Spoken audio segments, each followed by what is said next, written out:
She desperately needed this cleaning job to feed her son. So when some man threw a tantrum over cold coffee in the kitchen, she kicked him out and told him to grow up. What she didn't know, he was the city's most dangerous mafia boss.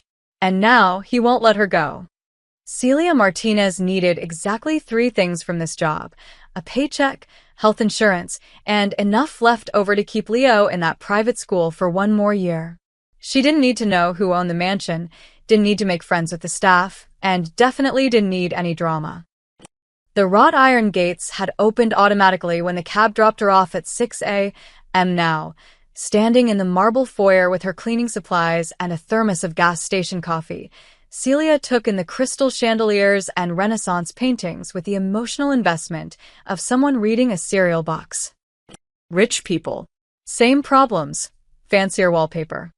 You must be the new girl. An older man in a pristine butler's uniform appeared from nowhere, moving like a ghost. His name tag read Bernard. His face read, "I've seen things that would break you. I'll show you to the kitchen. You'll start there."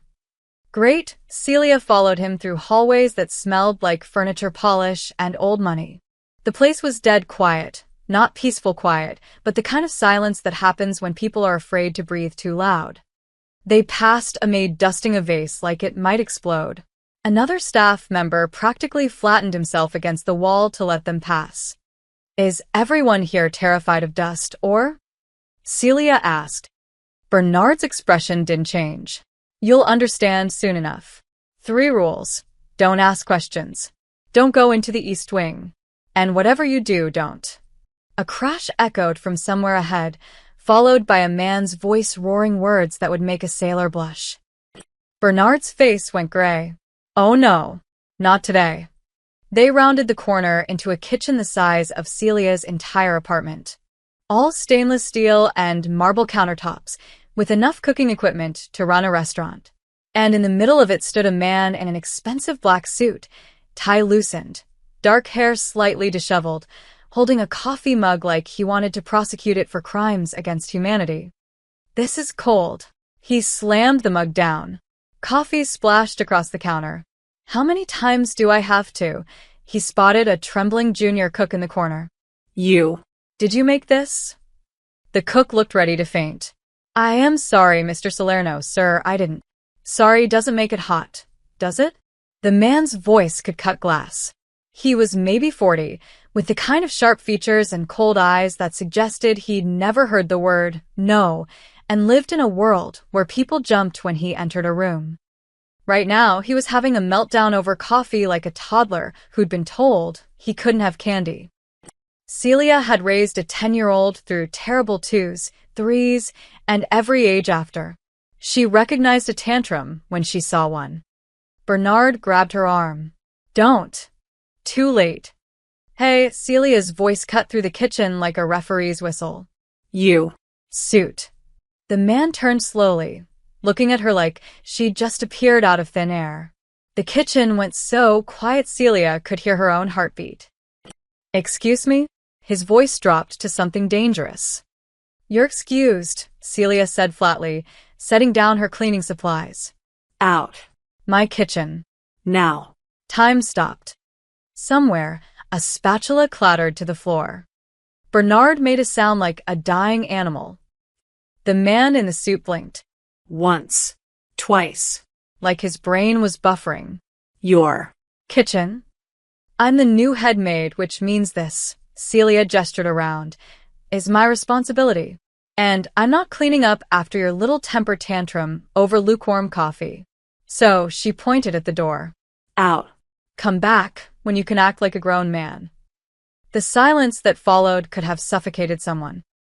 Every person in that kitchen looked like they were watching a car crash in slow motion, horrified, unable to look away, already mourning the victim. The man stared at Celia. His jaw tightened. His hands flexed. She crossed her arms and stared right back, utterly unbothered. Then something impossible happened. The corner of his mouth twitched. His shoulders started shaking. And Victor Salerno, the most feared mafia boss on the East Coast, a man who'd allegedly once made a rival disappear for interrupting his dinner, threw his head back and laughed. Not a polite chuckle. A real, full-body laugh that echoed off the kitchen walls, the kind of laugh that sounded rusty from disuse. "Oh my God," he wheezed, actually wiping his eyes. "Oh my," another wave of laughter. "You have no idea." "I have plenty of ideas," Celia interrupted. "And my first idea is you leave, so I can clean this mess and make proper coffee. You want hot coffee? I'll bring you hot coffee. But you don't get to throw tantrums in my workspace. That's the deal." Victor's laugh faded into something that looked almost like wonder. He studied her face like he was trying to figure out if she was real. "What's your name?" "Celia." "Celia," he tested it out, still smiling. "Celia just fired me from my own kitchen." "I didn't fire you. I'm giving you a timeout. There's a difference." Another crack of laughter.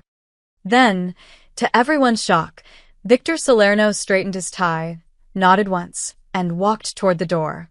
He paused in the doorway, looked back at Celia, and said, "I like my coffee black. 2 sugars."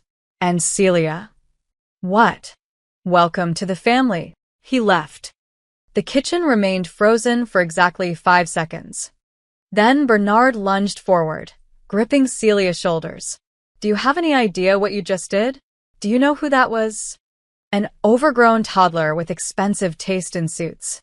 That was Victor Salerno." "Victor Salerno?" Bernard looked ready to pass out. "The Victor Salerno. He's killed people for less than what you just." "He laughed," Celia pointed out.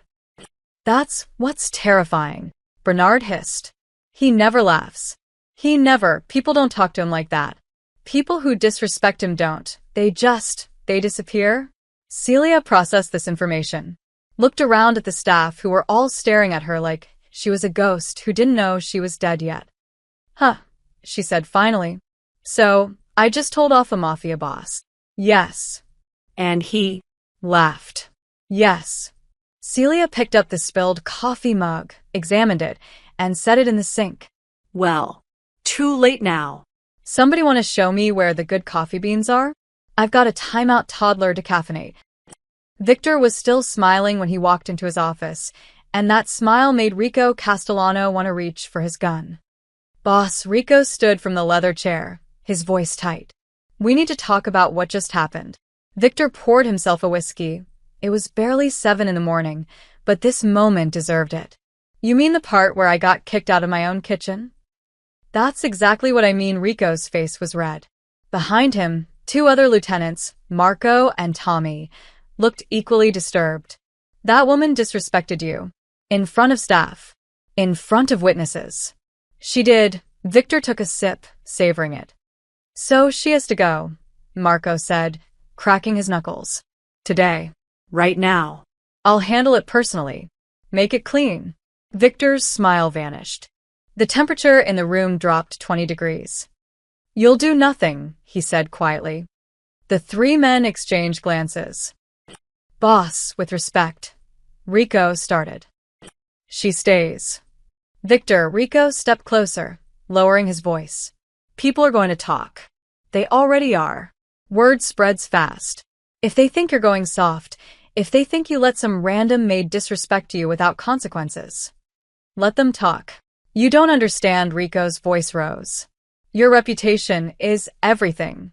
It's what keeps rivals in check, keeps territories stable, keeps our operations running. One crack in that reputation and—" "She didn't know who I was," Victor interrupted, setting down his glass. "Did you see her face? Not an ounce of fear. Not because she was brave, because she genuinely had no idea." "That's not the point." "That's exactly the point." Victor leaned back against his desk. "When's the last time someone spoke to me like I was just a person? Not a title. Not a reputation. Just some guy having a bad morning." Tommy shifted uncomfortably. "Never, boss." "Exactly." "Never." Victor's eyes went distant. "My own mother started choosing her words carefully around me 15 years ago. Everyone's terrified. Everyone's calculating. Everyone's trying to figure out what I want to hear before they open their mouths. That's called respect," Rico said. "That's called a prison." Victor picked up his whiskey again. And this woman, Celia, she walked in and treated me like I was anyone. Some annoying customer throwing a tantrum. And you know what? She was right.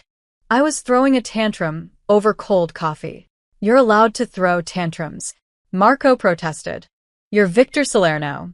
And apparently that doesn't mean anything to her. Victor's smile returned. I want to know what else she'll do. What else she'll say. I'm keeping her. Rico's jaw clenched. This is a mistake. Then it's my mistake to make. She stays. That's final. The three men left, clearly unhappy, muttering to each other about soft bosses and dangerous precedents. Victor didn't care. For the first time in years, he felt genuinely curious about another human being. Downstairs, Celia was learning exactly how badly she'd messed up. Bernard had pulled her into the pantry, a closet-sized room that smelled like flour and fear, and was speed-talking through Victor's greatest hits like a true crime podcast on Fast Forward. And then there was the incident with the union leader, who tried to skim from the ports. They found him in a cement foundation in Newark, and the prosecutor, who was building a RICO case, just vanished. Entire family relocated by witness protection, and the rival boss who tried to move in on the gambling operations. They say Victor personally. Okay, stop. Celia held up her hand. Her stomach felt like she'd swallowed rocks. So he's like, actually dangerous. Not movie dangerous. Real dangerous. Real dangerous, Bernard confirmed, his eyes wild. He controls half the East Coast. Drugs, weapons, gambling, construction. If it makes money and bends laws, Victor Salerno has his hand in it. Celia thought about her son. About the private school she'd lied on applications to afford. About the scholarship interview next week that could change everything. She thought about the man who'd laughed in her kitchen. He seemed nice when he left, she offered weakly. Bernard made a noise like a strangled cat. Nice? Nice? Celia, he's a killer. He's ended people for smaller slights than what you just did. The fact that he laughed doesn't mean. Does he hurt staff? Bernard paused. What? His own staff. Does he hurt them? Kill them for mistakes? Well, no. Not usually. He's harsh, demanding, impossible to please, but he doesn't. Then I'm probably fine. Celia straightened her shoulders. Look, I can't change what happened. I didn't know. Now I do. But I'm not going to walk around scared of my own shadow. I've got rent to pay and a kid to feed. If he wants me gone, he'll fire me. Until then, I've got a kitchen to run. Bernard stared at her like she'd grown a second head. You're insane. I'm broke. There's a difference. Celia pushed past him, back into the kitchen where staff were still whispering. She found the good coffee beans, imported, probably cost more than her monthly grocery budget, and made a proper pot. Strong, hot, perfect. Then she did something either incredibly brave or incredibly stupid. She poured a cup, added 2 sugars like he'd requested, put it on a silver tray, and headed for Victor's office. Staff flattened themselves against walls as she passed. Someone whispered, "She's dead." Celia knocked on the heavy oak door. "Come in." She entered to find Victor alone, standing by the window overlooking his estate. He turned, saw her, and something like delight crossed his face. Celia. I was hoping you'd come. She set the coffee on his desk. Black. 2 sugars. Like you asked. He picked it up, took a sip, and closed his eyes. Perfect. Good. Next time, try asking nicely instead of throwing things. His eyes snapped open. Are you giving me life advice? Someone should. Celia met his gaze. Will that be all, Mr. Salerno? Victor laughed again. That same rusty, surprised sound. Yes. That will be all. For now. Celia left, closing the door behind her. In the hallway, Bernard was waiting, looking like he'd aged 10 years. You're still alive, he whispered. Apparently, Celia said, and went back to work. The next morning, Victor showed up in the kitchen at 6:15 a.m. Celia was prepping ingredients for breakfast, organizing the chaos the previous staff had left behind. She heard expensive shoes on marble and didn't even look up. Coffee's not ready yet. Come back in 10 minutes. I'm not here for coffee. She glanced over. Victor was leaning against the doorframe in dark slacks and a white dress shirt, sleeves rolled to his elbows. Casual. Relaxed. Deliberately taking up space in her domain. Then why are you here? Watching you work. That's creepy. I prefer supervisory. Celia pointed her knife at him, just a paring knife, but his bodyguard who'd materialized in the hallway reached for his gun. Victor waved him off. Rule number 1, Celia said. No hovering during prep work. You want to watch me work? There's a perfectly good dining room 30 feet away. What if I like it here? Then you can like it somewhere else. She went back to chopping onions. Out. Victor's smile grew. He didn't move. Celia stopped chopping, turned fully to face him. Are you testing me? Maybe. Do you want burnt breakfast? Because that's how you get burnt breakfast. He laughed and left. But he came back the next day. And the day after that. By the end of the week, Victor's morning kitchen visits had become routine. More importantly, they'd become a game. Thursday morning, he walked in and immediately opened the industrial fridge. What are you doing? Celia demanded. Getting juice. There's juice in the dining room. I want it from here. He pulled out an expensive bottle of fresh squeezed orange juice, poured himself a glass using a measuring cup because he couldn't find a regular glass, and drank it while maintaining eye contact. Celia dried her hands on her apron, walked over, took the measuring cup from him, poured the rest down the sink. Oops. Victor's eyebrows shot up. Did you just? Kitchen rules.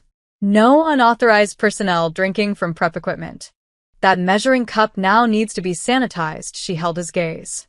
Was it worth it? His eyes glinted with something dangerous and amused. Absolutely. Friday, he tried to steal a croissant straight from the cooling rack. She smacked his hand with a wooden spoon. Ow. Don't touch food before it's plated. I sign your paychecks. And I control breakfast. Your move, boss. Saturday, he sat on the counter, the actual counter, where she prepared food, swinging his legs like a kid. Get down. Make me. Celia grabbed a spray bottle of water she used for the herbs and spritzed him directly in the face. Viktor sputtered, shit. Water dripped from his hair onto his $2,000 shirt. Behind him, 2 guards looked ready to commit murder. Bernard, delivering morning mail, made the sign of the cross. Then Victor started laughing so hard he nearly fell off the counter. You did not just spray me. You were acting like a cat. I treated you like a cat. Celia returned to her work. Down. Now. He got down, still grinning, water still dripping. You're insane. You're in my way. The staff started gathering in nearby hallways during these exchanges. Not close enough to be obvious, but close enough to watch. It was better than television. He's going to kill her, one maid whispered. He's going to marry her, another countered. He's definitely going to do something to her, a guard muttered. Bernard just kept praying. Sunday morning, Victor brought reinforcements. He walked into the kitchen with Rico, clearly trying to prove a point. Rico needs coffee. I told him yours is the best. Rico looked like he'd rather drink poison, but he played along. Yes. Coffee. Please. Celia assessed them both. Okay, but you're both sitting at that table. She pointed to a small staff table in the corner, and you're not talking to me while I work. Deal? What if I have questions? Victor asked innocently. Write them down. I'll read them when I'm done. What if they're urgent? Then they're not about coffee. She started grinding beans. Sit. Stay. Good boys. Rico's eye twitched. No one had called Victor Salerno a good boy and lived to tell about it. Except Celia just did. And Victor actually sat at the staff table like an obedient puppy, pulling out a chair for Rico, who looked like he was having an out-of-body experience. They sat in silence while Celia worked, moving through the kitchen with efficient grace. She wasn't trying to impress anyone, just doing her job. But there was something mesmerizing about her confidence, the way she commanded the space. She brought them coffee 5 minutes later. Set the cups down. Victor took a sip. Perfect as always. Great. Now leave. The cook needs this space for breakfast service. What if I want to stay for breakfast? Then you eat in the dining room like everyone else. This feels like discrimination. This feels like a boss trying to distract his employee from work. Celia crossed her arms. Tell me, Mr. Salerno, do you hang around your accountant's offices? Your lawyer's meetings? Whatever else you have people for. That's different. How? They're boring. And I'm entertainment. Victor's smile turned into something softer. You're honest. It's refreshing. For just a second, Celia's armor cracked. She saw something real in his eyes. Not the dangerous mafia boss, but a lonely man who'd forgotten what genuine human interaction felt like. Then the moment passed. Flattery doesn't get you extra croissants, she said, but her tone was gentler. Dining room. Both of you. Before I spray you again. Rico stood so fast his chair scraped. I'll be in the car. He fled. Victor stood slowly, still holding his coffee. Same time tomorrow. Don't you have crimes to commit or something?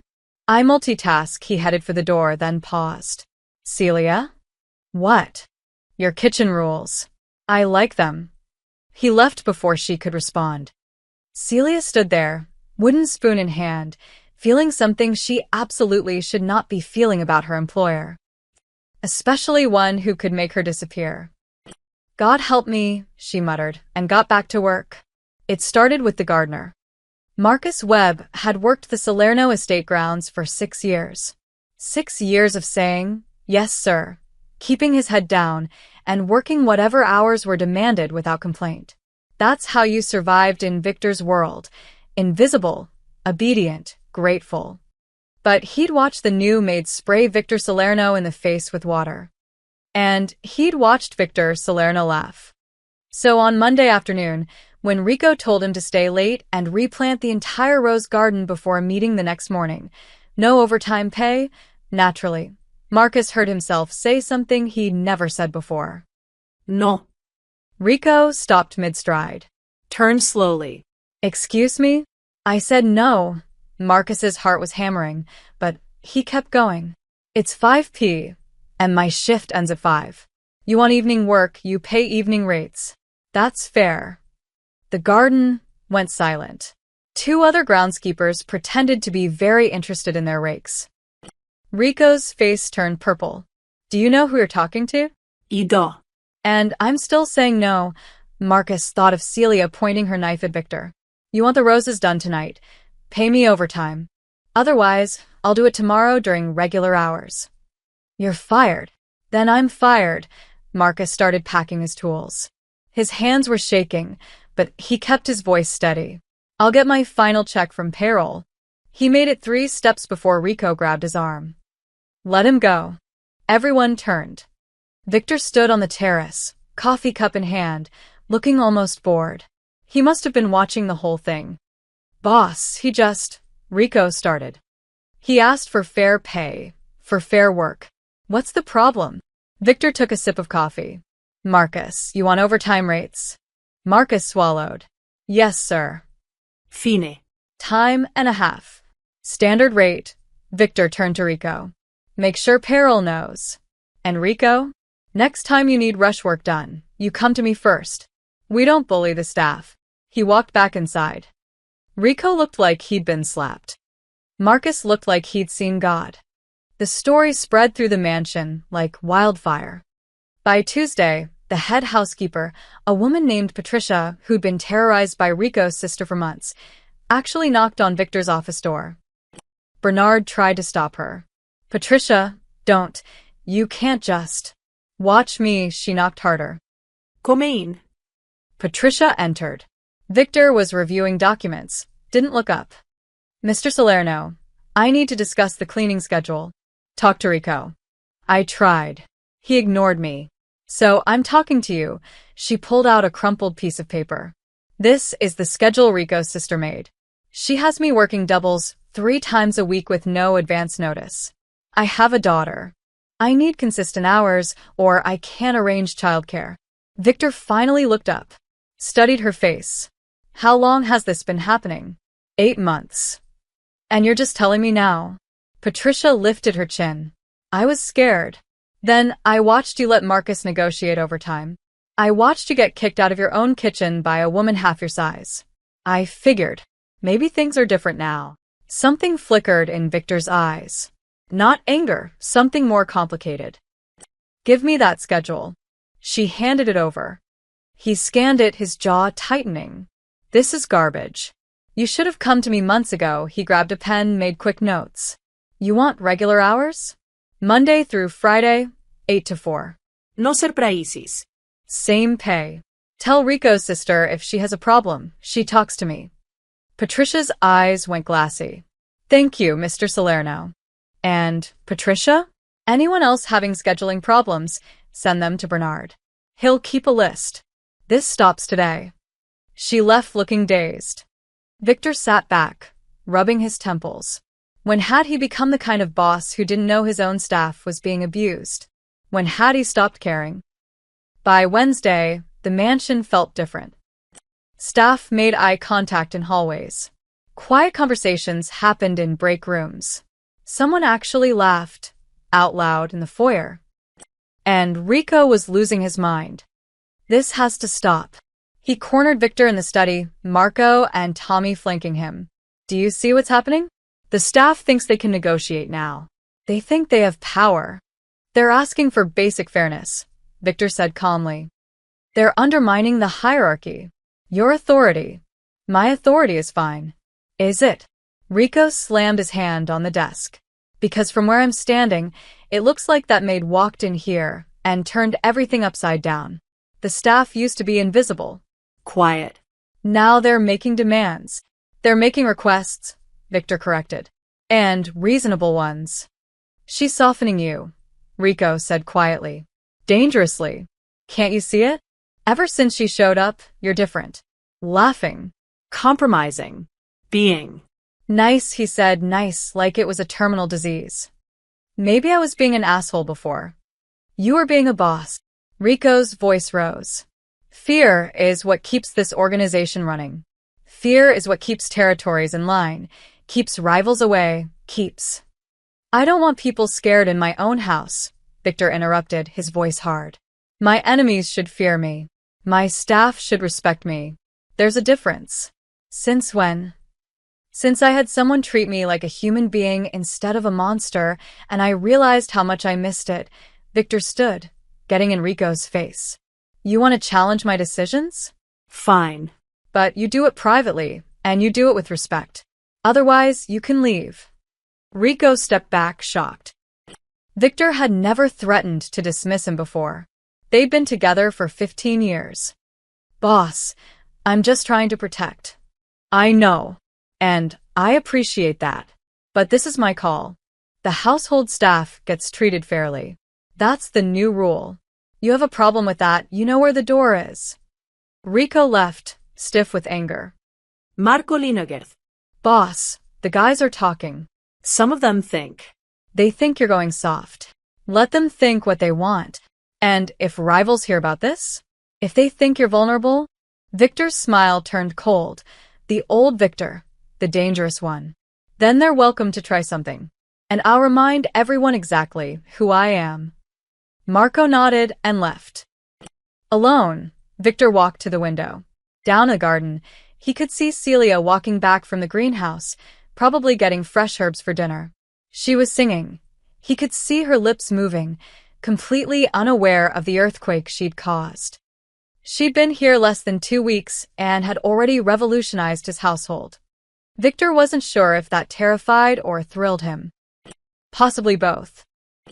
Celia left work at exactly 2:45 p.m. every day. Victor noticed because he'd started unconsciously tracking her movements, when she arrived, when she took breaks, when she left. Thursday afternoon, he watched from his office window as she hurried out the service entrance, checking her phone anxiously. She wore the same determined expression she had when kicking him out of the kitchen, but underneath it was something else. Worry. Bernard, Victor called. The butler appeared instantly. Yes, sir. Where does Celia go every afternoon? I believe she picks up her son from school, sir. She mentioned needing to leave by 3 when she was hired. She has a son? Yes, sir. 10 years old. The boy is why she took the position. Needed the income and health insurance. Victor processed this. She takes the bus. 2 buses, actually. It's quite a commute. Something twisted in Victor's chest. She spent 2 hours commuting every day, probably left her kid alone in the mornings, all for a job where she'd unknowingly yelled at one of the most dangerous men on the East Coast. Get Marcus to bring the town car around. Have him follow her route. Make sure she gets home safely. Don't make it obvious. Bernard hesitated. Sir, if she notices. Then tell Marcus to be subtle. Victor turned back to his window. She's staff. I'm responsible for staff safety. Of course, sir. Bernard left, clearly not buying that explanation for a second. Leo Martinez was having the worst day of his 5th grade year, which was saying something because most of his days at Riverside Preparatory Academy were pretty terrible. Nice sneakers, Goodwill. Leo ignored Brandon Ashford, the richest kid in class whose dad owned half of downtown. He focused on his math worksheet, the one subject where he consistently outscored everyone. I'm talking to you, scholarship boy. Leo's pencil pressed harder against the paper. His mom had explained that some kids would be mean because Leo didn't come from money like they did. She told him to be the bigger person, to focus on his studies, to remember why he was here. But being the bigger person was exhausting. His shoes are from Target, Emma Chin chimed in, her voice dripping with fake sympathy. My mom wouldn't even donate those. At least I earned my spot here, Leo said quietly, still not looking up. I didn't have Daddy buy it. Brandon's face turned red. What did you just say? You heard me. Brandon shoved Leo's desk. Papers scattered. You think you're smart? You're nothing. You don't belong here. Mr. Ashford. The teacher intervened, but the damage was done. Leo gathered his papers with burning cheeks, counting down the minutes until 2:45 when his mom would be waiting outside with her tired smile and her questions about his day that he'd answer with lies. Celia spotted Leo immediately. He had that slumped posture he got when Brandon had been particularly cruel. Her heart squeezed. Hey, baby, she hugged him, and he let her, which meant it had been really bad. How is school? Fine. Low. I don't want to talk about it, Mom. They walked to the bus stop in silence. Celia wanted to march back into that school and give those rich brats a piece of her mind, but she couldn't. Leo needed to stay in this school. The education was exceptional, and the scholarship interview next week could mean full tuition for middle school. They just had to survive until then. On the bus, Leo finally spoke. Mom, what does your new boss do? Celia tensed. Why do you ask? You've been weird about this job. You won't talk about it. I'm not weird. You're totally weird. Leo looked at her with those 2 old eyes. Is he a bad guy? He's complicated. That was putting it mildly. But he pays well and the insurance is good. That's what matters. Brandon's dad says there are no honest ways to get rich. Brandon's dad is a hypocrite. Celia pulled Leo closer. Listen to me. People are complicated. Sometimes good people make bad choices. Sometimes bad people have good moments. The world isn't black and white. Which one is your boss? Celia thought about Victor's laugh, his dangerous smile, the way he defended Marcus. I'm still figuring that out. Victor was in his study when Marcus returned, looking uncomfortable. Well? She takes 2 buses, sir. Picks up her kid from Riverside Prep, fancy school, probably on scholarship. They go to a small apartment in Queens. Building's not in a great area. Lock on the front door looks broken. Victor's hands tightened on his desk. Riverside Prep? That's a 40-minute bus ride from here. Plus another 20 to her place, yes, sir. A widow, Bernard had mentioned.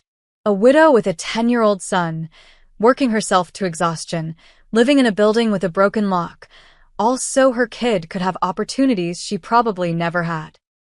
And Victor had thrown a tantrum over cold coffee. Tomorrow, have a car ready for her at 2:30.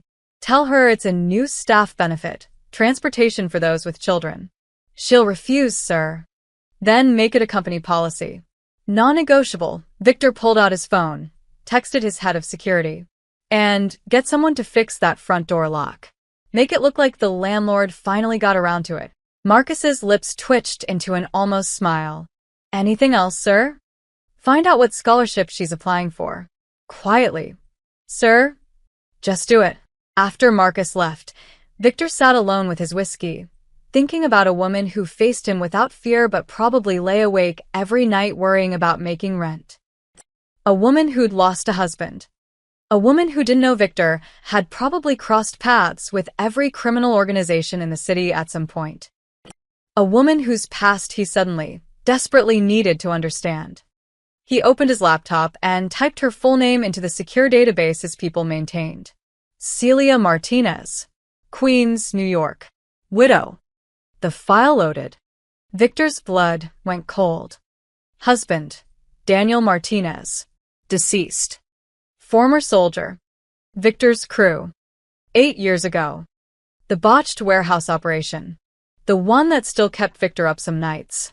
3 men dead, including Danny Martinez, young kid, barely 25, new to the organization. Caught in crossfire when a simple pickup turned into an ambush. Victor had sent flowers to the funeral, had authorized a small payout to the widow. He'd never followed up. Never checked if that widow had been left with a baby.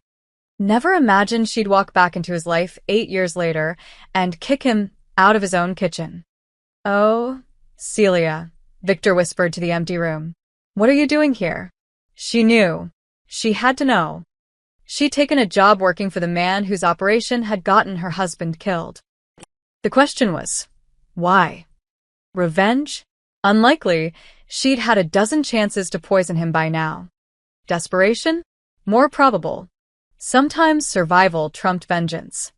Or maybe, and this thought unsettled him most, maybe she'd made peace with what happened and truly didn't blame him. Victor needed answers. But asking would reveal that he'd been digging into her past. So he'd wait. Watch. Protect her from the shadows while he figured out what game she was playing. If she was playing one at all. Friday morning, Victor found Celia in the hallway outside his study, organizing the cleaning supply cart. Celia. A word. She looked up, one eyebrow raised. Is this about the coffee? Because I already told you. No. I need my office cleaned. She blinked. Okay. I'll add it to the rotation. Now. I need it clean now. He opened the door, gestured inside. Personal project. Needs immediate attention. Celia glanced at Bernard, who'd appeared from nowhere looking stricken. The butler made frantic cutting motions across his throat, the universal sign for abort mission. She looked back at Victor, who was watching her with unreadable dark eyes. Your office. Yes. The one everyone whispers about. The one nobody's allowed to enter. That's the one.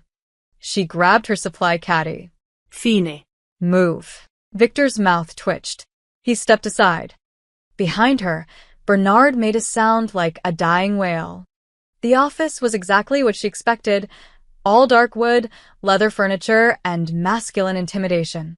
Floor-to-ceiling bookshelves lined 2 walls. A massive mahogany desk dominated the center. And along the far wall. Is that a gun cabinet? Celia asked.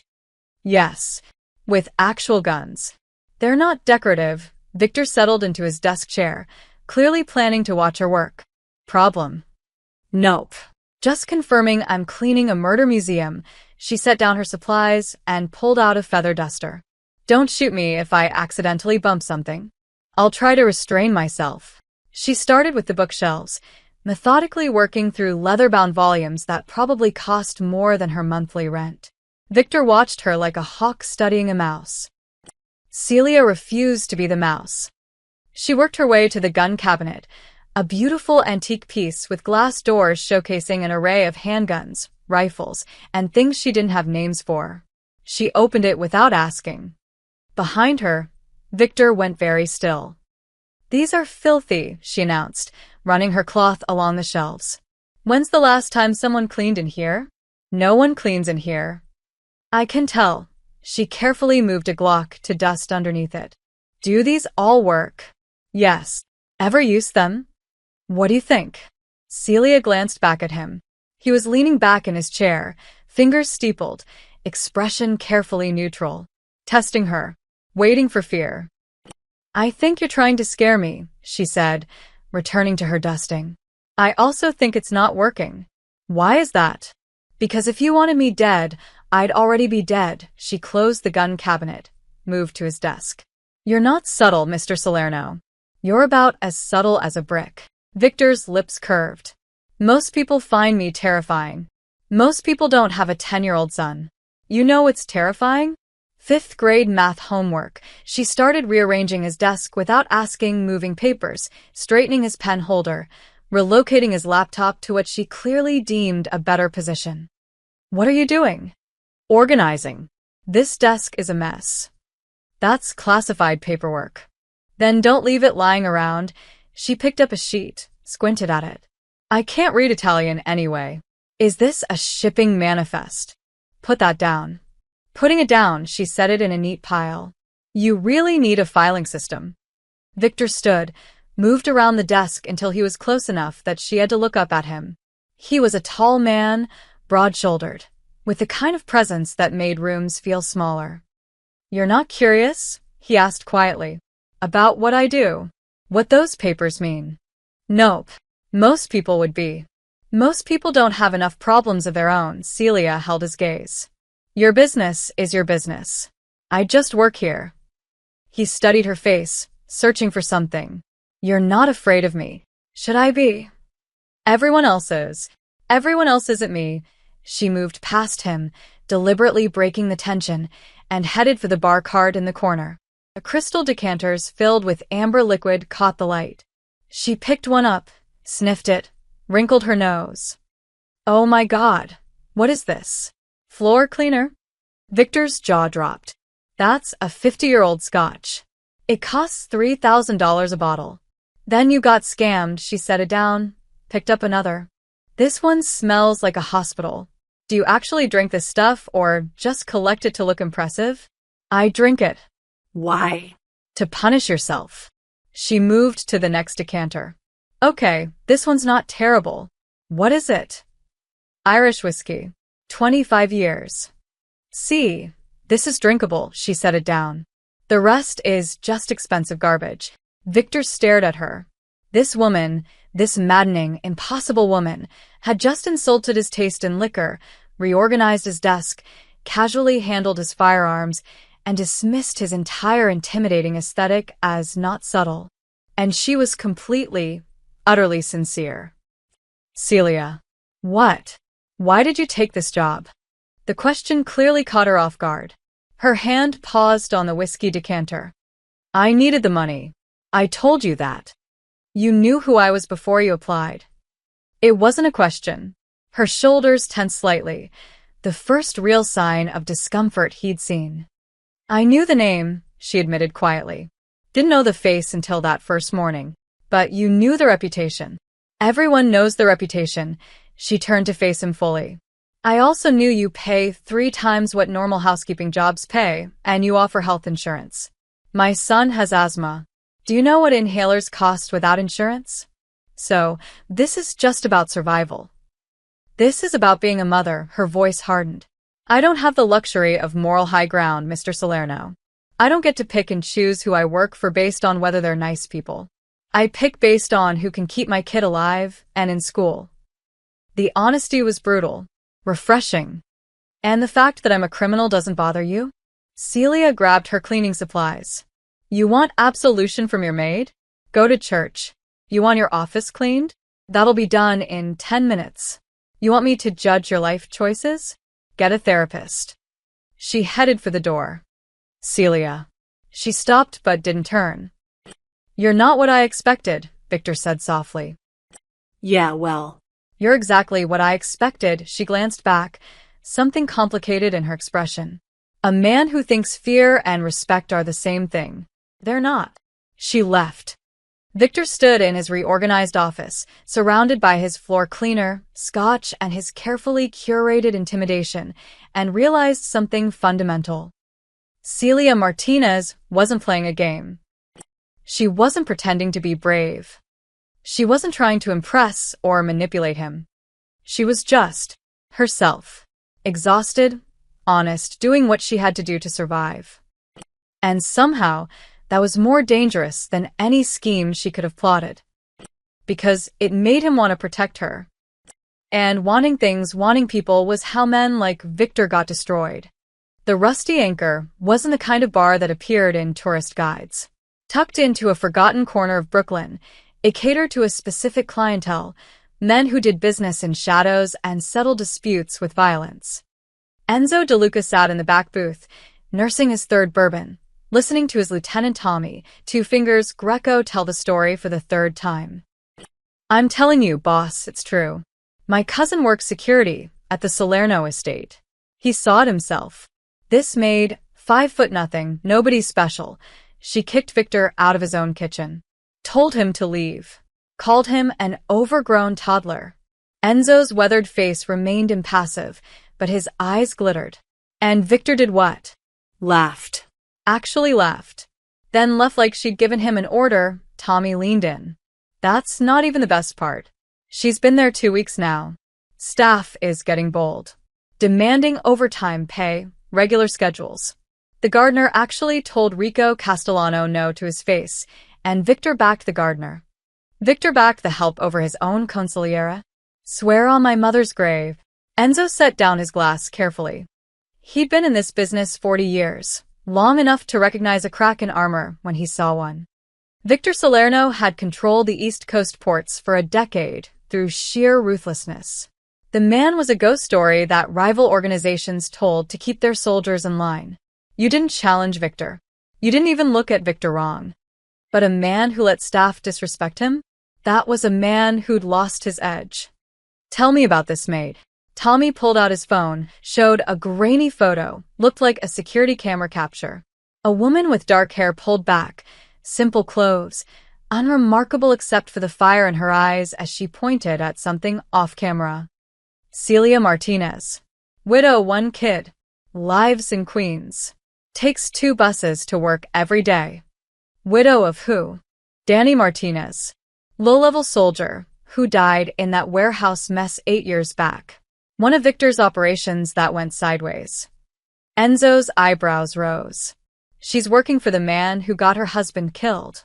Apparently, this was better than Enzo had dared hope. Not just a crack in Victor's armor, a possible infiltrator already inside.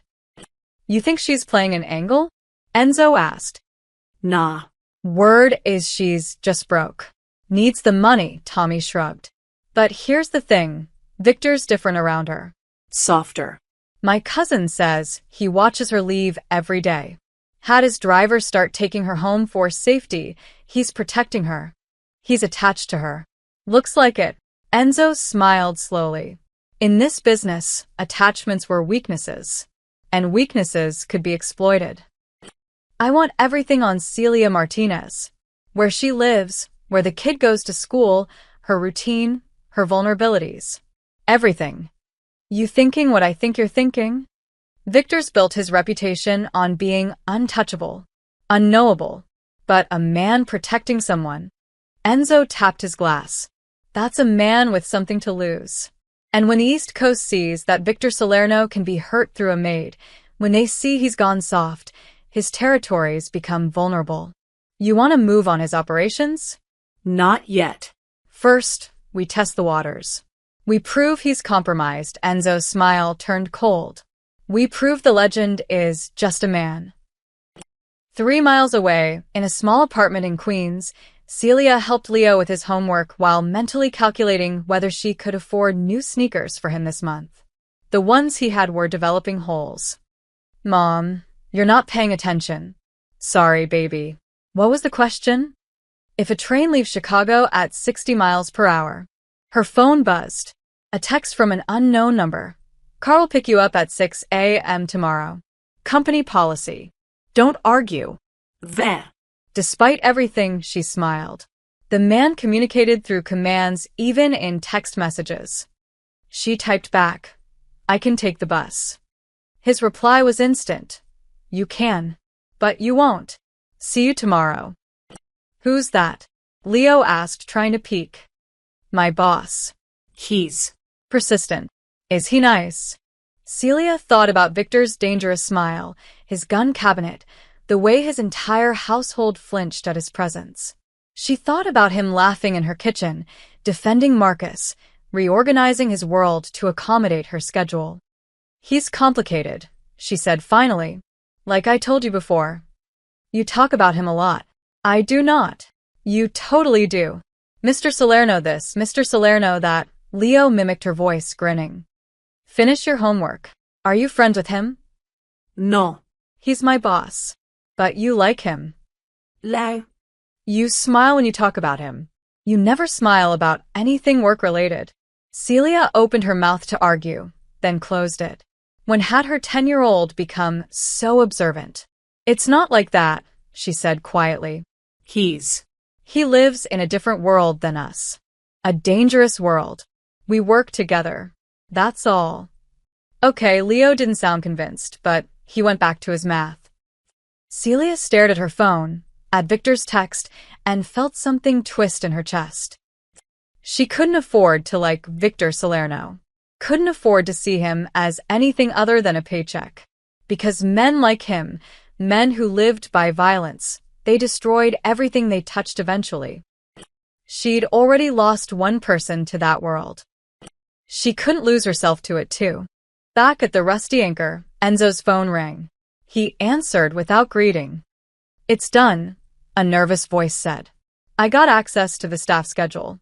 The maid drops her kid at Riverside Prep every morning at 8:15.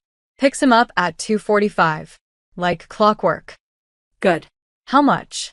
"You said 10 grand. You'll get 15 if you keep feeding the information." "Can you do that?" A pause. "If Rico finds out I'm talking to you." "Rico won't find out. This stays between us." Enzo's voice turned hard. "Unless you get cold feet. Then everyone finds out. Understand?" Yeah. "Yeah, I understand." "Then we're in business." Enzo hung up and smiled at Tommy.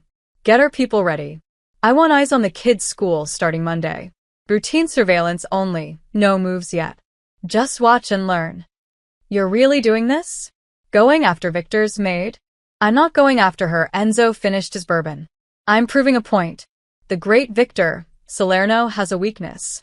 And once the other families see that, once they see him scramble to protect some nobody." He didn't finish the sentence. Didn't need to. In their world, perceived weakness was actual weakness. And actual weakness meant territories changed hands, power structures collapsed, empires fell. Victor Salerno had ruled through fear for a decade. Time to see how he ruled through love. Monday evening, Celia was finishing the dinner cleanup when Rico Castellano walked into her kitchen. Not Victor's friendly morning visits. This was different. Rico moved like a predator, all sharp angles and barely contained rage. Two of his men flanked him, silent, threatening presences in expensive suits. The junior cook who'd been helping Celia immediately found an excuse to vanish. "Ms. Martinez," Rico's voice was cold. "We need to talk." Celia didn't stop scrubbing the pot she was working on. "I'm listening. Look at me when I'm speaking to you."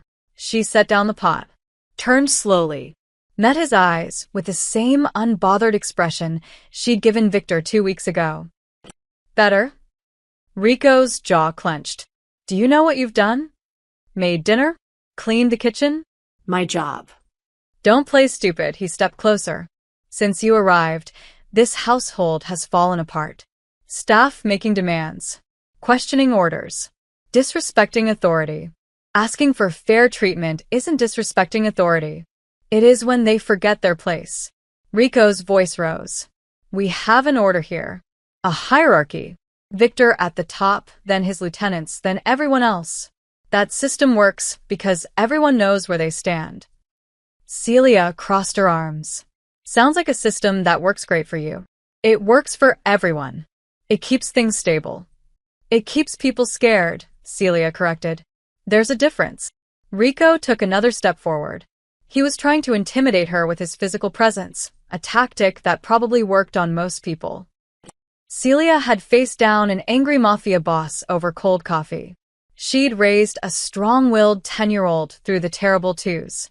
Rico Castellano didn't even crack her top 10 most intimidating encounters. You need to understand something, Rico said, his voice dropping to something dangerous. Victor may find your little act charming, but I see through it. You're chaos. You're disruption. And if you don't start showing proper respect. Respect is earned, not demanded. Excuse me? You heard me, Celia's voice stayed calm, almost conversational. You want me to respect you? Try asking nicely instead of storming into my kitchen making threats. Try treating staff like human beings instead of furniture. Try. This isn't your kitchen. Actually, it is. Check the staff assignments. Victor put me in charge of kitchen operations.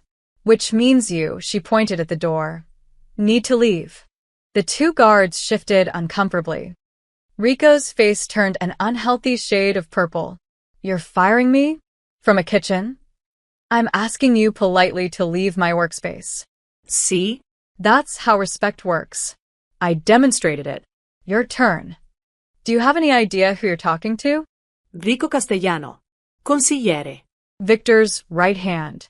Known for being ruthless, efficient, and, according to kitchen gossip, having a sister who terrorizes the housekeeping staff, Celia picked up her scrub brush.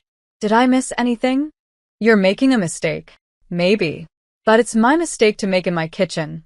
She went back to scrubbing. Doors that way. Feel free to use it. For a long moment, Rico just stared. He wasn't used to this. People standing up to him, dismissing him, treating him like he was the problem instead of the solution. Victor's protecting you now, he said quietly. But that won't last forever. And when it ends. Is that a threat? It's a fact. People who disrupt the natural order don't last long in this world. Good thing I'm just trying to clean a kitchen then. Celia finally looked at him again. Are we done? Because this pot isn't going to scrub itself, and unlike some people, I have actual work to do. Rico's hands clenched into fists. For a second, Celia wondered if she'd pushed too far. Then he spun on his heel and stormed out, his guards following. The moment they were gone, Patricia emerged from the pantry where she'd been hiding. Oh my God, she whispered. Oh my God, Celia, you can't. That was Rico. I know who it was. He's killed people for less. He's not going to kill me in Victor's kitchen. Celia hoped that was true. He was trying to scare me, bully me into backing down. And you kicked him out like a stray dog. Patricia started laughing, quiet, slightly hysterical laughter. You treated Rico Castellano like a stray dog.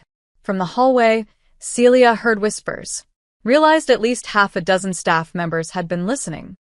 Someone started clapping, slowly at first, then others joined in. Bernard appeared in the doorway, looking torn between pride and absolute terror. Celia, that was either the bravest or stupidest thing I've ever witnessed. Probably stupid, Celia admitted. But I meant what I said. He doesn't get to come in here throwing his weight around. You know he's going to retaliate. Let him try. She went back to her dishes, ignoring the trembling in her hands. I've got pots to scrub. The staff slowly dispersed, but Celia could feel something had shifted. They weren't just watching anymore. They were choosing sides. In Victor's study, Rico burst in without knocking. She has to go. Today. Right now. Victor looked up from his paperwork. Who? You know exactly who. That maid just kicked me out of the kitchen. Me. She treated me like she treats me? Victor's lips twitched. This isn't funny. She's undermining everything we've built.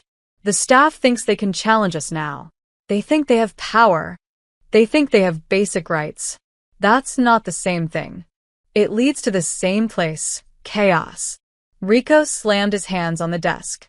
You need to fire her. Make an example. Show everyone that insubordination has consequences. No. Victor. She stays, Rico. I've told you this. Victor's voice hardened. And before you argue, let me ask you something. When was the last time you actually listened to what staff needed? When was the last time you treated them like people instead of tools? They are tools. That's the point. They serve us. We pay them. Everyone knows their role. And you wonder why they're unhappy, Victor stood. Maybe Celia's right. Maybe respect needs to be earned. Rico stepped back like he'd been slapped. She's changing you. Can't you see it?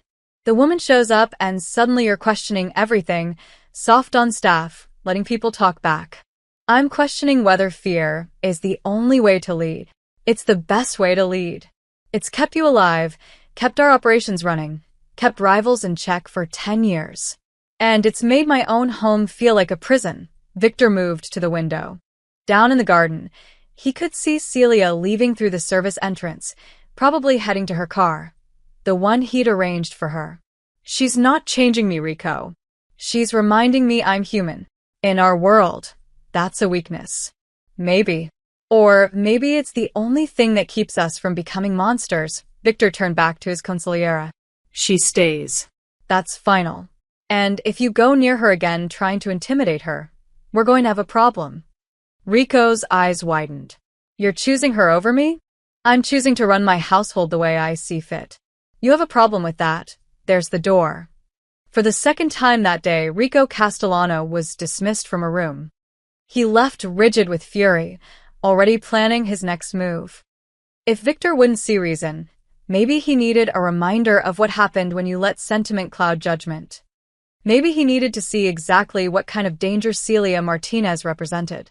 Tuesday at 2:43 p.m., Leo Martinez walked out of Riverside Preparatory Academy with his math homework tucked under his arm and absolutely no idea that 3 men in a black SUV had been watching him for the past hour.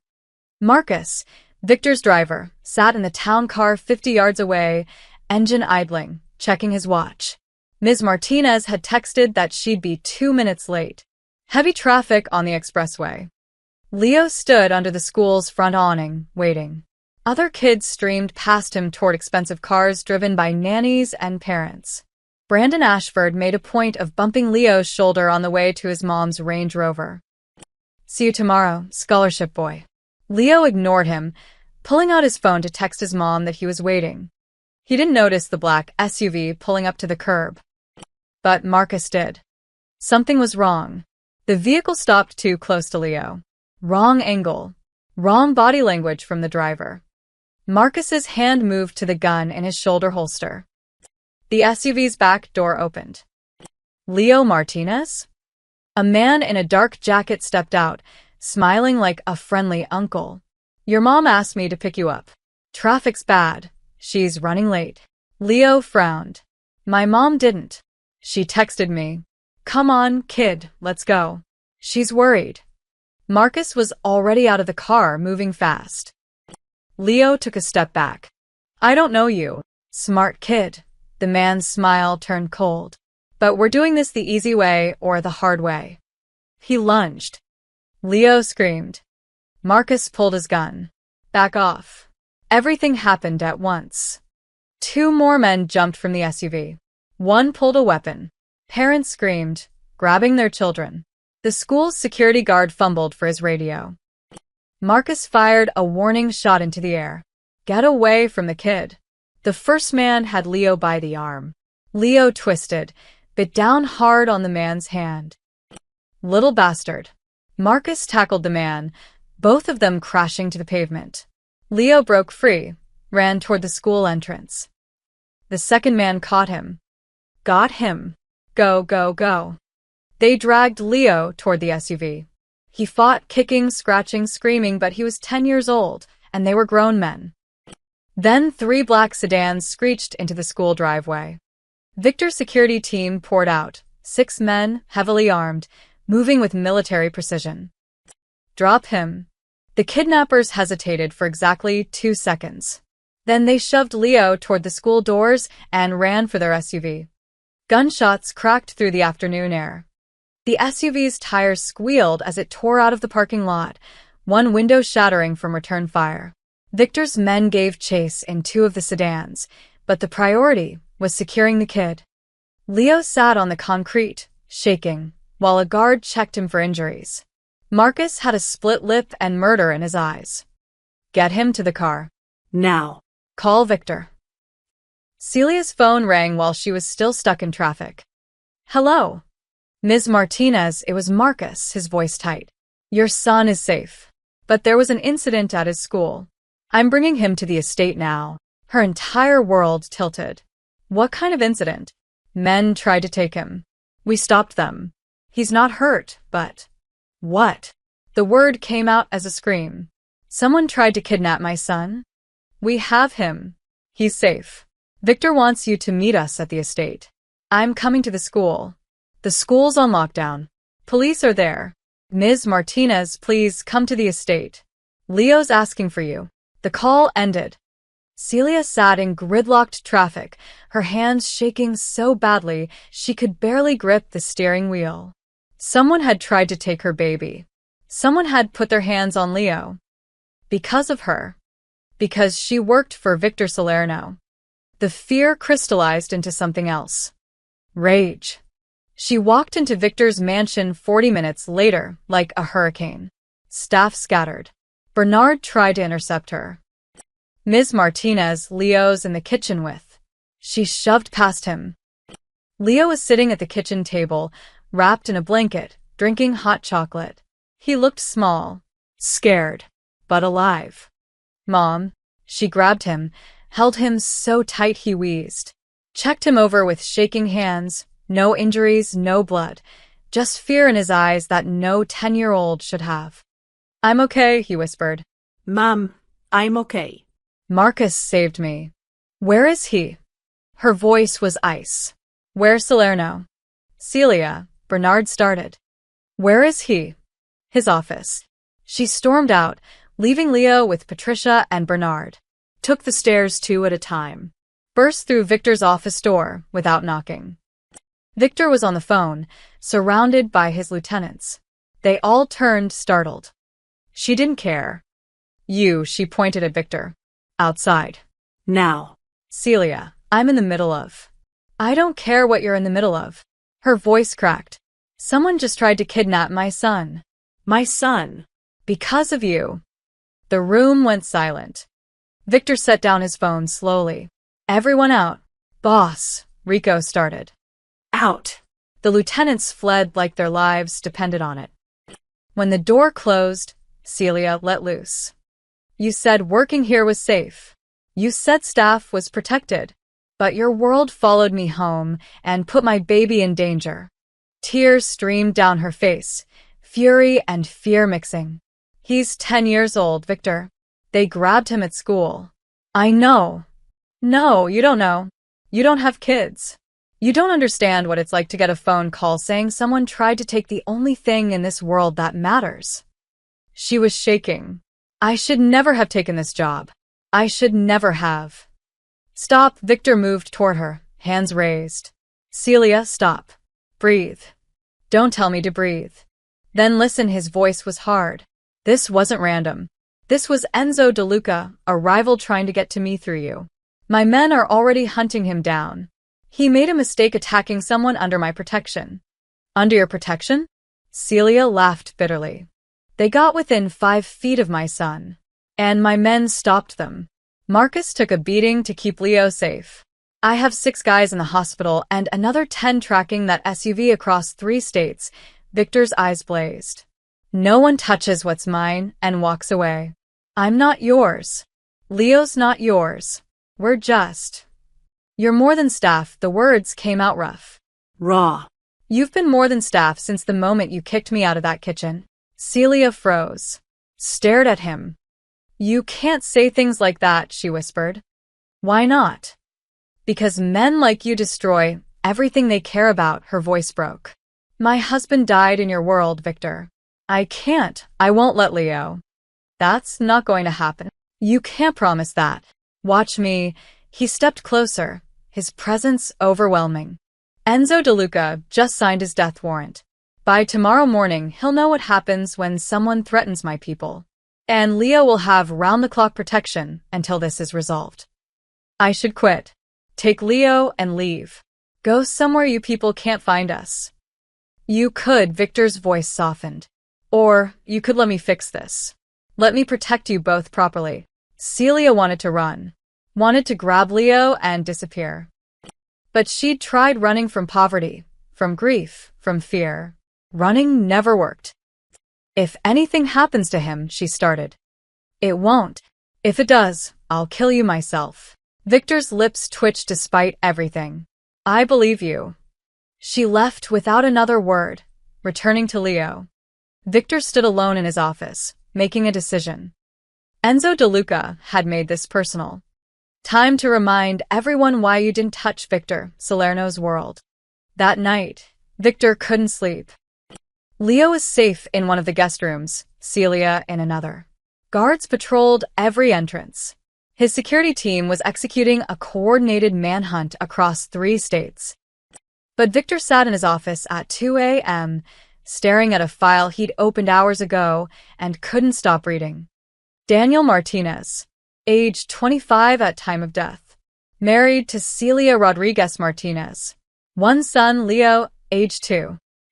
The warehouse operation had been straightforward: pick up a weapons shipment, transport it to a secure location. Simple.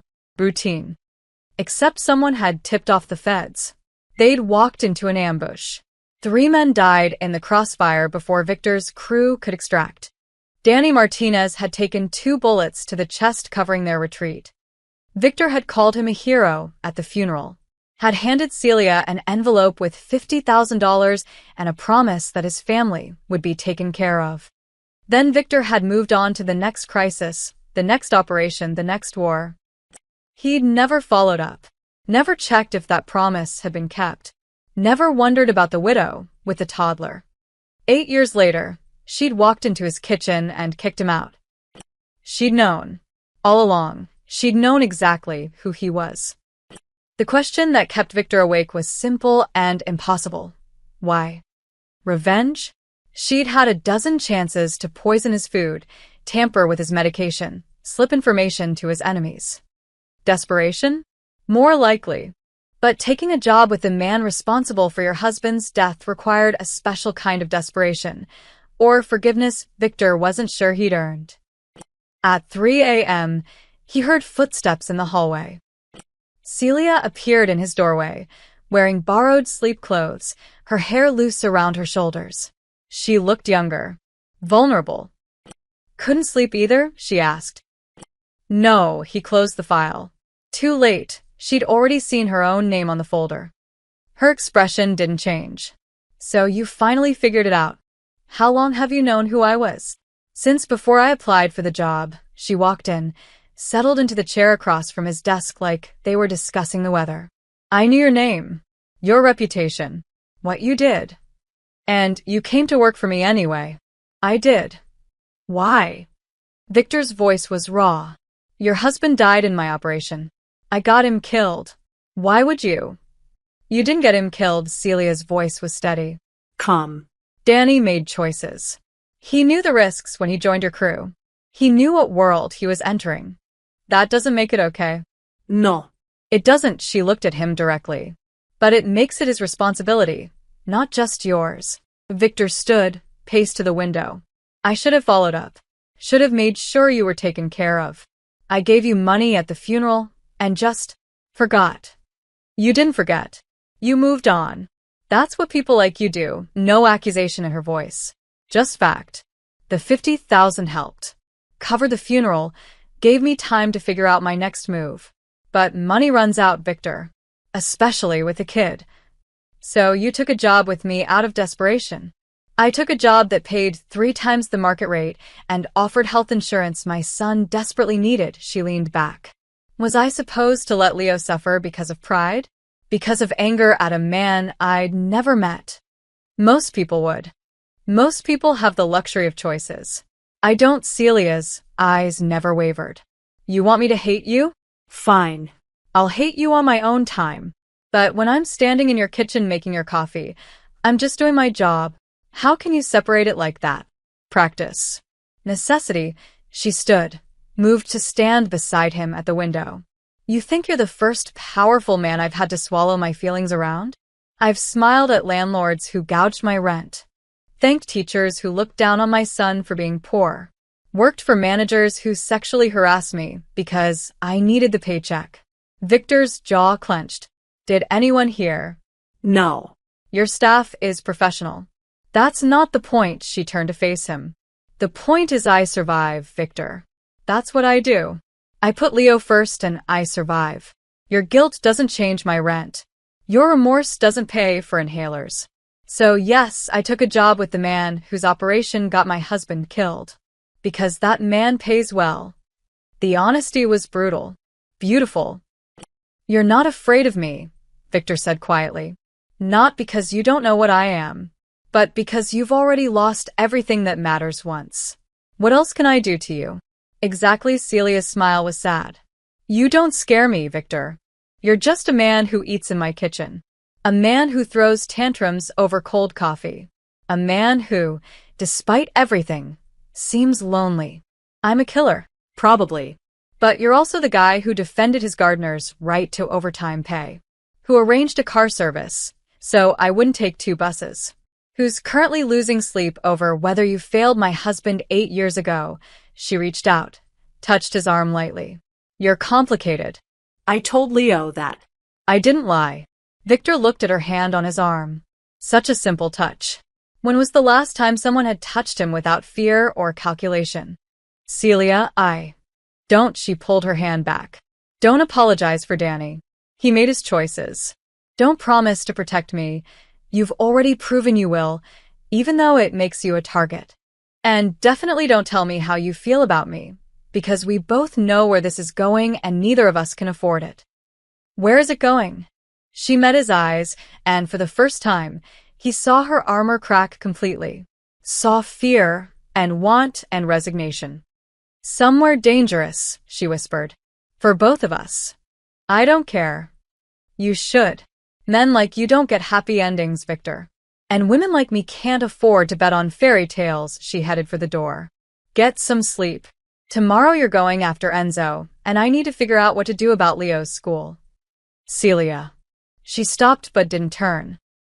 Thank you, Victor said, for telling me the truth. For not lying about why you're here.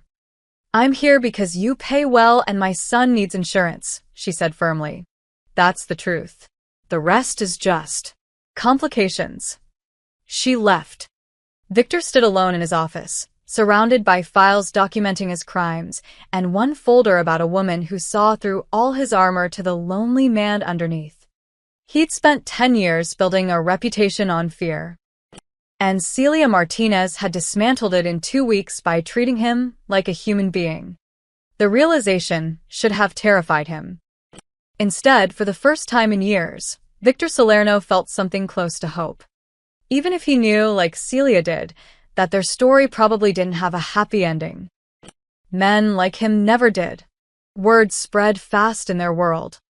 By Wednesday afternoon, every family from Boston to Baltimore had heard the story. Victor Salerno's maid kicked him out of his own kitchen. Victor Salerno let staff negotiate. Victor Salerno had gone soft over some nobody widow. Enzo DeLuca made sure of it. He told the story in every bar, every backroom, every meeting. Embellished it. The great Victor Salerno, tamed by a maid. Domesticated. Neutered. The other bosses laughed. Some nervously. Victor's reputation still carried weight. But others laughed with genuine amusement. A crack had formed in the legend. Enzo was preparing to exploit it when his phone rang. DeLuca, Victor's voice was ice. We need to talk. Salerno. Heard you've been busy playing house. Heard you tried to kidnap a 10-year-old boy. That's low, even for you. Don't know what you're talking about, Enzo smiled at his lieutenants. But I'm hearing interesting stories about you. About how you've lost your edge. Then let's settle this. You and me. Neutral ground. Why would I do that when I can just wait for you to collapse from within? Because I'm offering you a chance to walk away with your operations intact. Victor's voice hardened. Or you can refuse, and I'll dismantle everything you've built piece by piece. Your choice. Enzo considered. Victor sounded confident, but then again, he always did. And if Victor was desperate enough to offer a meeting, maybe the rumors were true. Maybe he was vulnerable. The old warehouse on Pier 9. Tomorrow noon. You, me, and 2 men each. Done. The call ended. Enzo looked at Tommy. Get everyone ready. Victor wants a meeting? We'll give him a funeral. Thursday morning, Celia found Victor in his office, loading guns. You're going after him. Yes. And you're probably walking into a trap. Victor smiled. Definitely walking into a trap. Then why go? Because Enzo needs to believe I'm desperate. Weakened. It's the only way he'll get careless. He holstered a pistol. He'll bring more men than agreed. He'll try to kill me in what looks like a fair fight. And when he does, my team will be ready. You're using yourself as bait. I'm using his arrogance against him. Victor checked his watch. I need you to do something for me. If you're about to ask me to stay here safe while you go get killed, I need you to make a delivery. Celia blinked. What? Enzo's expecting a confrontation. Violence. What he's not expecting is a complication. Something that disrupts his focus for just a few seconds. Victor pulled out a folder. This is a catering order for Pier 9. Your company, the mansion, is delivering lunch to a construction crew allegedly working there. Routine delivery. Nothing suspicious. You want me to deliver sandwiches to your shootout. I want you to walk in at exactly 12:15, announce you're there with a catering delivery, and act confused about why there are men with guns. He met her eyes. Enzo's never seen you in person. His men will hesitate, can't shoot a civilian caterer in broad daylight with witnesses around. That 3-second hesitation is all my team needs. This is insane.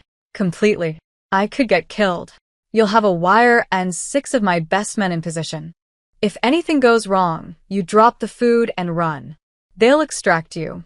Celia stared at him. You're asking me to voluntarily walk into a mafia confrontation. I'm asking if you trust me to keep you safe. She should say no. Should refuse. Should tell him to find another way. Instead, she thought about Leo's scared face. About Enzo's men grabbing her son. About how many other people Enzo would hurt if Victor didn't stop him. What time do I need to be there? Victor's expression shifted. Surprise, admiration, concern all at once. Celia. You're not the only one who can be brave and stupid. She took the folder. 12:15, Pier 9. I'm a confused caterer. Got it. The warehouse was exactly what Celia expected. Concrete, rusted metal, dramatic shafts of light through broken windows. Very cinematic for a murder. Victor stood in the center with Marcus and another guard. Across from them, Enzo De Luca, older, weathered, dangerous, had 8 men instead of 2. You brought extra, Victor observed. You brought a reputation for being soft. Wanted to make sure it wasn't contagious. Enzo smiled. So, the great Victor Salerno wants to negotiate? I want you to leave my operations alone. Stay out of my territories. In exchange, I won't destroy yours. Generous. But I'm thinking maybe I'd just take your territories. You're not what you used to be, Victor. Everyone knows it. A maid has you wrapped around her finger. Excuse me? Both groups turned. Celia stood in the doorway, holding 2 large catering bags, looking utterly bewildered. I'm looking for the construction foreman. Someone ordered lunch for 15. She looked around at the armed men. Am I in the wrong place? Enzo's men froze, confused. Guns lowered slightly. Nobody wanted a civilian witness. Lady, you need to leave, one of them said. But I have your order. Now. Okay, geez, no tip for you. In that 3-second distraction, Victor's hidden team moved. Windows shattered as 6 men rappelled in from the roof. Doors burst open as 4 more came from the sides. Enzo's crew spun, but too late. They were surrounded, outgunned, outmaneuvered. Drop your weapons, Victor said calmly, or this gets messy. Celia, meanwhile, had dropped her catering bags and was already halfway out the door, moving exactly like Victor had instructed. The standoff lasted 5 seconds. Then Enzo's men started dropping guns. You set me up, Enzo snarled. You tried to kidnap a child, Victor stepped forward. You spread lies about me being soft. Weak. And you know what? I let you. Because I knew your arrogance would bring you here. You're still soft. I'm strategic. There's a difference. Victor's smile was razor sharp. You're finished, Enzo. Your operations are being seized as we speak. Your assets frozen. Your men arrested. The families have already been notified that DeLuca territories are now neutral ground. You can't. I already did. The only question is whether you walk away with your life. Victor leaned in close. So, here's what happens. You retire, move to Florida, play golf. And if I ever hear your name associated with my city again, I won't be soft. I won't be strategic. I'll just be what you expected, a monster. Enzo's face was purple with rage, but he was beaten, and he knew it. Victor's men escorted them out. 30 minutes later, Victor walked back into his mansion kitchen. Celia was calmly rolling out dough for bread, flour dusting her arms, completely unbothered. She didn't look up. How'd it go? You were perfect. Enzo never saw it coming. Good, she kept rolling. You're welcome, by the way. Victor laughed. That surprised, genuine laugh she'd first heard weeks ago. You walk into an armed standoff and now you're baking? Stress baking. It's therapeutic. She finally met his eyes. You're insane, Victor Salerno. You helped me orchestrate a tactical takedown using sandwich bags. You're insane too. We're perfect for each other then. The words hung in the air. Neither of them acknowledged what she'd just said. 3 weeks later, the mansion felt like a different world. Dawn light filtered through the dining hall windows. Staff moved through the hallways without that perpetual tension in their shoulders. Someone was humming in the foyer, actually humming, a sound that would have been unthinkable a month ago.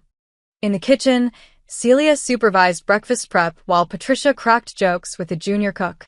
Laughter echoed off the marble countertops. Your coffee, boss. Bernard delivered Victor's morning cup with significantly less terror than before. Ms. Martinez says if it's not hot enough this time, you can make your own. Victor, reviewing documents at the dining table, smiled. Tell Ms. Martinez her coffee is perfect as always. Tell him yourself. Celia called from the kitchen. I'm not deaf. Bernard's eyes widened, waiting for the explosion that never came. Victor just laughed. Rico, sitting across from Victor, looked like he'd aged 5 years in 3 weeks. Boss, the shipment from Newark. Approved. Move it through the usual channels. And the situation with the Marino family wanting to negotiate. Set up a meeting. But not here. Victor glanced toward the kitchen. I keep business out of the house now. Rico's jaw tightened, but he nodded. He'd learned to adjust. Barely. The household staff had rights now, fair schedules, overtime pay, respect. The change had been Rocky's personal nightmare, but even he couldn't argue with the results. Turnover had dropped to 0. Efficiency had increased. The mansion ran smoother than it had in years. And Victor's reputation? If anything, it had grown more fearsome. The Enzo DeLuca takedown had sent a message. Victor Salerno wasn't soft. He was smart enough to recognize when fear was useful and when humanity worked better. His enemies still trembled at his name. His staff just called him boss, without the existential dread. At 6:30 a.m., Celia emerged from the kitchen carrying fresh pastries. She set the basket on the dining table, deliberately within Victor's reach. Croissants. Still warm. Don't eat them all before the meeting. No promises. Victor grabbed one immediately. I wasn't asking. She moved to take the basket away. He held it hostage. My table. My croissants. My kitchen. My rules. They locked eyes, a familiar dance of challenge and amusement. Rico made a noise of disgust and left the table entirely. Celia won the croissant battle by simply walking away. Eat them all. See if I care. I'll just make you a sad salad for lunch. You wouldn't dare. Try me. Marcus, standing guard by the door, hid a smile. At 7 a.m., Leo arrived with his school bag, now driven to the mansion every morning by Victor's driver. It was safer, and the private security detail that shadowed him had become part of the new normal. Morning, Mr. Salerno. Leo bounced into the dining room, completely unafraid. Morning, kid. Math homework done. Yep. Got a B+ on my test. Nice. Your mom know. She will when she sees my backpack. Leo grabbed a croissant. Are these the fancy ones? Everything here is fancy, Celia said, appearing with Leo's lunch bag. And you're going to be late. Car's waiting. Leo hugged her goodbye. That tight squeeze she desperately needed 3 weeks ago when she'd almost lost him. Now, it was just routine. Normal. Safe. Bye, Mr. Salerno. Stay out of trouble, kid. No promises. He left with Marcus, who'd become his unofficial bodyguard and surprising friend. Alone in the dining hall, staff having dispersed to their duties, Victor and Celia stood on opposite sides of the table. He's a good kid, Victor said quietly. He is. Thanks to you, he's still alive. Thanks to both of us, Victor stood, moved around the table. Celia, we need to talk. No, we don't. Yes, we do. Victor, she backed up a step. We've been over this. I work here. You're my boss. That's all this can be. Is it? It has to be, but her voice wavered. You're a dangerous man in a dangerous world. I have a son to protect. We can't. I'm not asking you to marry me, though the thought had crossed his mind more than once. I'm asking if you ever feel what I feel. When we're in the same room, when you're deliberately annoying me just to see if I'll laugh. Celia's defenses cracked. Every single day. Then why? Because I'm scared the admission came out raw. Not of you. Of this. Of caring about someone in your world again. Of losing again. She met his eyes. I've already buried one person I loved because of this life. I can't do it twice. Victor moved closer, stopped just short of touching her. I can't promise safety. I can't promise forever. But I can promise that right here, right now, you and Leo are the most protected people on the East Coast. And that every morning I wake up, the first thing I think about is whether you're going to kick me out of your kitchen again. Despite everything, Celia smiled. You're such a disaster. I'm your disaster. Presumptive. He kissed her. Quick, soft, a question more than a demand. She didn't pull away, didn't slap him, just stood there for a moment after, eyes closed, processing. This is a terrible idea, she whispered. Completely. I'm still not quitting my job. Wouldn't dream of asking. And if you ever throw another tantrum over cold coffee, you'll kick me out of the kitchen. I know, he smiled. I'm counting on it. She opened her eyes and Victor saw everything there. Fear and want, resignation and hope, past grief and possible future joy all tangled together. We're taking this slow, she said firmly. Glacially slow. And you're still sleeping in your own wing. For now. And if Rico gives me any trouble, I'll fire him before you finish the sentence. Celia laughed. That real, genuine laugh he'd worked so hard to earn. You're impossible. You're difficult. We're perfect for each other. Finally, something we agree on. She pushed past him, heading back to the kitchen. At the door, she paused. Same time tomorrow, Mr. Salerno? Wouldn't miss it, Ms. Martinez. Good. Because someone needs to keep you in line. She disappeared into her kingdom. Victor stood alone in the dining hall, surrounded by morning light and the distant sound of staff actually enjoying their work, and realized something profound. For 10 years, he'd ruled through fear. Now, he couldn't even control his own breakfast schedule without permission from a 5-foot-tall maid who'd walked into his life and casually dismantled everything he thought he knew about power. Victor Salerno, feared by criminals across the eastern seaboard, respected by families from Boston to Miami, had finally met his match. And she just threatened him with a sad salad. He smiled. From the kitchen, Celia's voice rang out. And stay out of my croissants. They're my croissants. Not anymore. Bernard, passing through the hallway, shook his head. The great Victor Salerno, he thought, brought to his knees by a maid with a wooden spoon and zero respect for authority. It was the most beautiful thing he'd ever witnessed.